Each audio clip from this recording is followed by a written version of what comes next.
Hi guys! Good morning! Katatapos ko lang mag-live. Tignan yung mata ko guys, laking eye bags. Katatapos ko lang mag-live and then may pumunta sa akin dito na ano daw, magpapautang ng ulam kasi wala akong ulam eh. Yan talagang yun, may nag-tracer guys.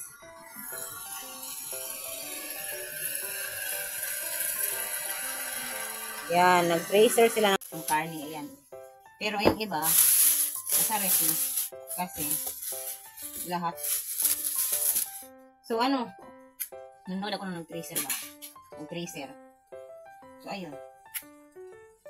Diyan ka muna. So ayun, na hindi na ako nakapunta. Hinatid na pala, hindi ko na malayan. So magluluto tayo. So ang paligid guys, makulimlim. Ngayon ay 11:50 AM Philippine time. So kailangan nating maggawa ng apoy. Ayan. Diyan tayo gagawa ng apoy guys. Kasi magluluto tayo ng ulam. Kasi walang agahan guys, oy. Wala ding kape.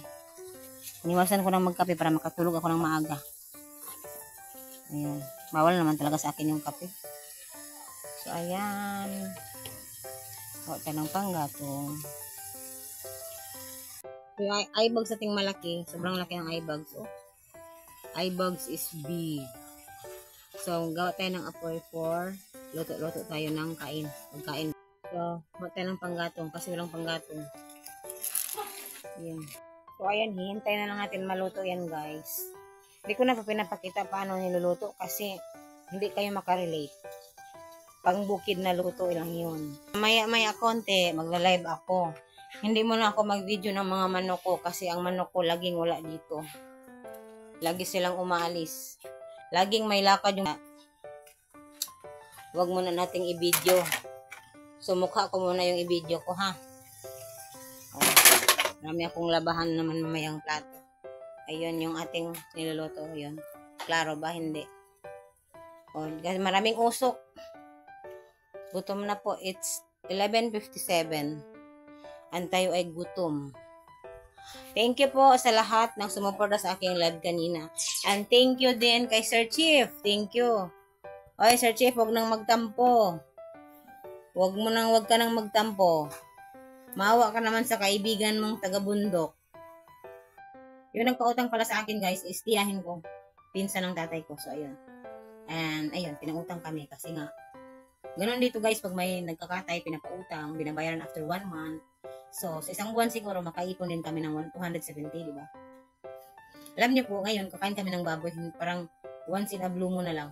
Kasi, mahal ang baboy eh. Ang lagi namin, tuyo, gulay, yan lang. So, ayun. So, kanina guys, umulan na. So, ngayon, umulan ulit. Yan, tingnan nyo. Ayan, ulan guys. So, ito ang namin talaga problema. Itong aming munting plato. Pero, ayan, wala na namang atip na wasak dahil sa hangin. So, siguro, hindi na kinakaya nung trapal. Kasi na yan. Since January o February pa yan. February.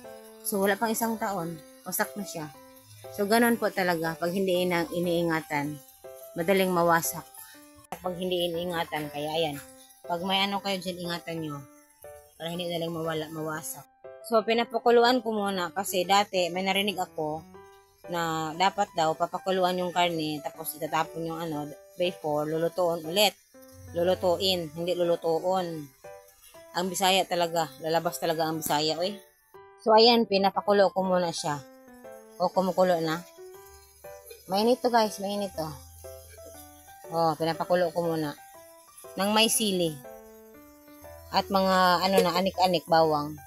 Para mawala yung mga dapat mawala. Charot. So, yun, guys, ulan tayo. Ito ang kapaligiran namin sa likod bahay. Ayan ang patola, kung saan ako nangunguha kami ng patola, guys, kasi nga, ginugulay namin, ayan, maraming bulaklak. Ayan, yung yellow bulaklak yan. Dati, nag-video ako ng pa-landscape, hindi pa portrait. Ito kasi, pa-portrait to. Kasi, dati, ngayon, kasi pag pupunta ako ng sentro, pag nag-video ako ng nakapa-landscape, tinitingnan ako, marami namang nagbablog yan sa sentro, kasi marami nagbablog sa Facebook. Pero ako hindi nila alam na nagbablog ako kasi hindi ko man sinasabi.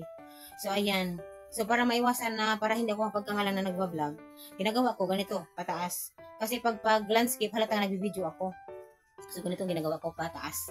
So, yun ang rason kung bakit ganito ang video ko lagi. So, guys, hindi na natin hintayin maluto yung ano. Thank you for watching kasi kakain ako mamaya-maya. 12:07 na guys. And then, thank you so much guys. Thank you everyone for always supporting me. Thank you so much for always there for me. O, diba, English na po. Nabuang na yun. Kay Sir Chief, huwag ka na magtampo. Hi, Rich Like Pure, thank you so much. Always. Thank you so much. Always, guys. Sir Ken, thank you. Mama Lynn, thank you so much. Thank you. Kinikilig ako sa mga ano ba? Minsan kinikilig ako sa mga kasamahan ko dito sa YT. So, ayan guys. Sabi ng tatay ko, madali daw magkapera pag manghihilot. Manghihilot na siguro ako dito. Kasi yung tiyahin ko, manghihilot man. So, ang dami daw nagkapera agad-agad kasi ang daming hinihilot. So, ito ang bagong ano natin. Kailangan natin marunong manghilot. Charot.